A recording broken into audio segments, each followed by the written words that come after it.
guys, welcome back to my channel. My name is Caroline Elizabeth and I am here today with yet another video for all of you. Wanted to sort of get this video out there because it really is the main purpose behind why I'm trying to start my channel. If you're going through a setback right now that feels insurmountable to you and it's preventing you from living the lifestyle that you want and being fit and active and healthy, or just kind of being the way you want to be, know that you can overcome it, and it's going to take work and it's going to take sacrifice, but you can absolutely get there. And I am here to show you how I do that and hopefully teach you some ways that you can do that too.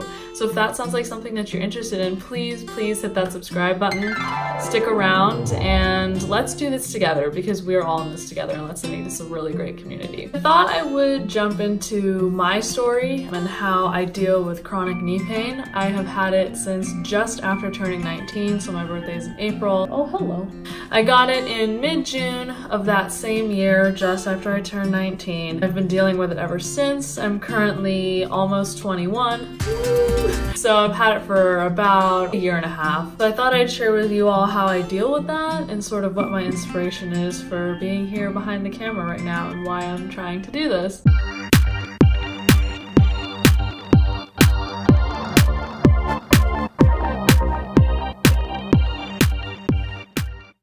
Right as I try to do something, she decides to be cute and distract me. Let me tell you my story, how I deal with this heavy of a limitation at such a young age and how I still live my best and my fittest lifestyle. I've always been really fit and active. Growing up, being healthy was a really big part of my life. It was the way I was raised. I was taught how to eat correctly. I was taught that physical activity is important. I was never really forced to be physically active. It was just something that I wanted to do anyway. I would always go play outside with my friends. I'd run around all day, and I've been a competitive horse rider since early elementary school. So I've been riding horses since I was 4. I started competing at around 7 or 8. That was just my life. You know, I rode horses in high school 4 hours a day, almost every single day I was there at the barn. And that's very physically taxing. It is a sport. Anyone who says it's not has never gotten on a horse and done it seriously. It's very tiring. It's hard on the knees. That was something that I really loved to do. I really only got into going to the gym my senior year in high school. So at this point, about 2.5 years ago, it was the summer after, and I was on my second cruise to Alaska, and there were 6 or 7 out of the 10 days that were sea days, which for those of you who haven't been on a cruise, you're stuck on a boat. Granted, it's a very nice boat, but it's a boat on the ocean, no reception, for days at a time. And I was so incredibly bored, I had nothing to do, that I was like, you know what, my dad always goes to the gym, I'll go to the gym with him. So I did, and I fell in love with it, head over heels, never looked back. And since then I've been going to the gym 4 or 5 times a week, and it's just something that I love to do, and it keeps me grounded. Basically, what happened? So I've been going to the gym for junior year to freshman year to sophomore year. Right, that makes sense. Wow, it took me way too long to figure out. Wait, is that right? It feels like so much longer. Holy guacamole. It literally felt like I'd been going for my whole life. Okay, I'd only been going to the gym for a year, which is really not that long, but it was long enough for me to know that this is something that I loved, and it was something that I really couldn't live without. Because when I went to college, you know, I'd been used to riding horses every day. Like that was what I did. You know, grades were super important. I was in really rigorous courses, so it was that. It was horse riding, it was my friends, and that was my life. So there was really no room for the gym in high school, but then once I went to college, horses weren't a part of my life anymore because I didn't have a horse of my own, and I didn't want to be on the equestrian team for my university. I did a different style of riding than they did. So I didn't have that anymore. And so I really turned to the gym to kind of center me, for it to be my me time, just a time to clear my head, to get focused, and to really work on improving myself physically and mentally. So I really heavily relied on that. I would go, gosh, freshman year, like 6 times a week. I would take Sundays off, but I'd go every single day otherwise for like 3 hours. It was insane. Not even because I felt like I had to, but because I just genuinely wanted to. What happened? How did I get injured? It was the summer after freshman year. I was actually riding a horse at the time, just for the summer. I was competing with her. And so I was doing that. I have a pet sitting business, so I was active. I was walking dogs all the time. And then I was obviously going to the gym like I had been for the past year. And I went to do something pretty basic. My form was fine, but I went to do a barbell lunge. So just your typical like lunge with a weighted barbell in the squat rack. And I stepped with my right leg forward and I went to go into the first lunge that I had done for that day. And I felt a very sharp pain in my kneecap. It's the sort of pain that you immediately know something is wrong. So I stopped, I re-racked the barbell, and I left for the day. I iced it, I took it easy, I didn't do anything. I didn't go back to the gym for maybe 5 days. A few days after, it had started to feel okay, so I gave it even more space than I thought it needed based on how I was feeling. But the problem was, at the time I had a client and their dog was young, puppy, needed to be hiked for 3 miles a day. And I was being paid to do this, so I was like, it's fine, like I just won't do any weightlifting and stuff, and I'll just walk. And I don't actually remember it hurting while I was walking the dog, like it felt fine. That wasn't the best idea because I really wasn't giving this injury the proper space that it needed. But it didn't really matter to me at the time because I felt like it was okay. I didn't actually feel any pain. But then, the next week I went back into the gym and something was very wrong. Something had changed pretty dramatically. I had not a sharp pain anymore. I had sort of an aching pain all over my knees, which can be best described as a sort of pain that nauseates you, not because it's sharp, but because it's just dull and dwelling and it never goes away. And I had it in both knees, to the point where it would keep me up at night, and it was just very, very bad. Me being me at the time, I was like, this isn't that bad. Like, I gave it the space that it needed. Something is just going funky. I'll be okay, because I had clients, so I had dogs that I needed to walk. I had this horse that I was trying to be super competitive with. I couldn't take any days off from her. And I had the gym where I felt like I couldn't take any days off any more than I already had because I didn't want to lose any progress. So being the naive 19-year-old that I was, I kept pushing through the pain. That was extremely, extremely stupid, and I don't know how many months or even years that has set me back, or if that's even what turned this into something chronic, because as of now, that's sort of the general consensus, that this is something that's never going to go away. So I kept riding, I kept competing, and then finally in around August, so it had been maybe a month and a half with this, mid-August I pulled the plug. I was like, I can't keep riding, this hurts too much. I pulled the plug on weightlifting. I stopped doing squats, deadlifts, lunges, anything weighted on my lower body, all stopped. So then I just really gave it the space that it needed.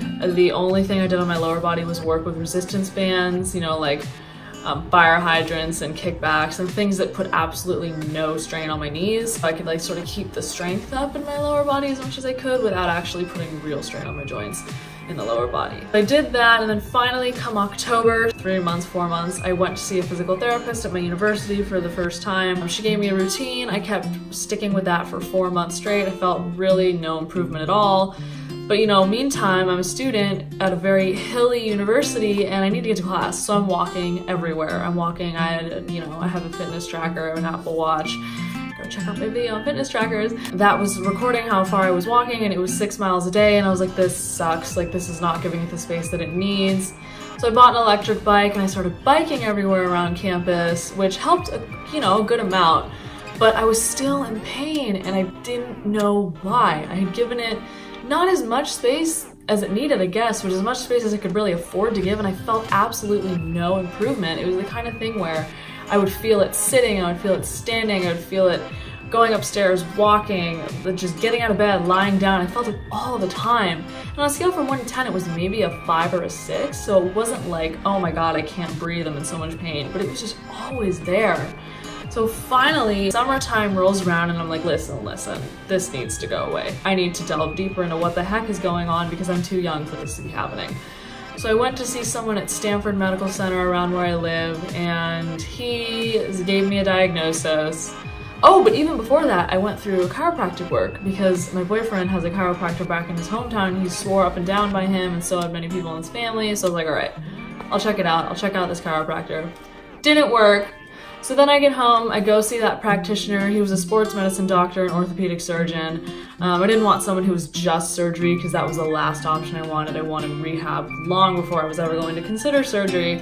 And he gave me a diagnosis, lateral compression overload, which essentially means my kneecaps weren't tracking correctly and it had sort of shut down the muscles that support the knee in the process, which means those had gotten super weak, and which means all the force was now going into the knee itself. So what I needed to do was decrease the inflammation surrounding the knee, which is what was causing those muscles to fail and not work properly, so that I could actually re-engage those muscles and strengthen them again. So that's what I did. I got cortisone injections in my right and my left knee. This was in June, so a year later after I was injured. Cortisone injections worked beautifully. I went through 6 weeks of intense physical therapy with one of the best physical therapists in my area. Things were feeling great, and he was like, look, you're well on track. This is something that should have been fixed in a couple months after you got injured. It's ridiculous that it's taken this long to be addressed. Like, I'm so sorry, but we're gonna make it better.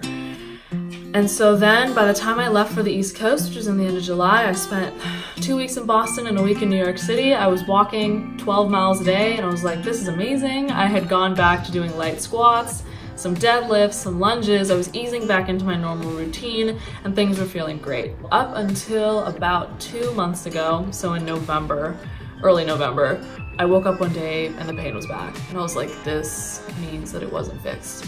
And essentially cortisone injections only last anywhere from 6 weeks to 6 months, and I was at month 5. So I had reached the end of the longevity of my cortisone injections, and because the pain came back, that means that didn't help and the physical therapy didn't work either. So here I am now, sitting right here before you, in this basically the same place as I was before I started, with one exception. I can now go to the gym and train lower body. I have to be very strategic. I have to pick and choose. I can't go to the gym and ride horses. I can't go to the gym and go on a hike. I can't go to the gym and walk to class. Like, I have to pick one. And I don't just mean for a certain day, I mean for my life. Like, I'm no longer riding horses. I had plans to go on a 14-mile hike, Half Dome, if any of you have ever heard of it, over the summer, so in a few months. It's not gonna happen. I had plans to go to Nepal actually and hike to the base camp of Mount Everest. Couldn't do that. I had to choose the thing that's most important to me, and really that hardest decision is choosing between horseback riding, which was my entire life and my entire childhood, and staying fit and going to the gym, which was something that really was a key and took a part of my identity as soon as I discovered it. Ultimately, because of my circumstances in college where I don't have access to a horse full time and I'm not competitive about it, I did ultimately choose to pursue the gym, but it's now a matter of balancing what I can and can't do and choosing my priorities accordingly. Yes, this was challenging physically, but it was more challenging and still maintains itself more challenging mentally.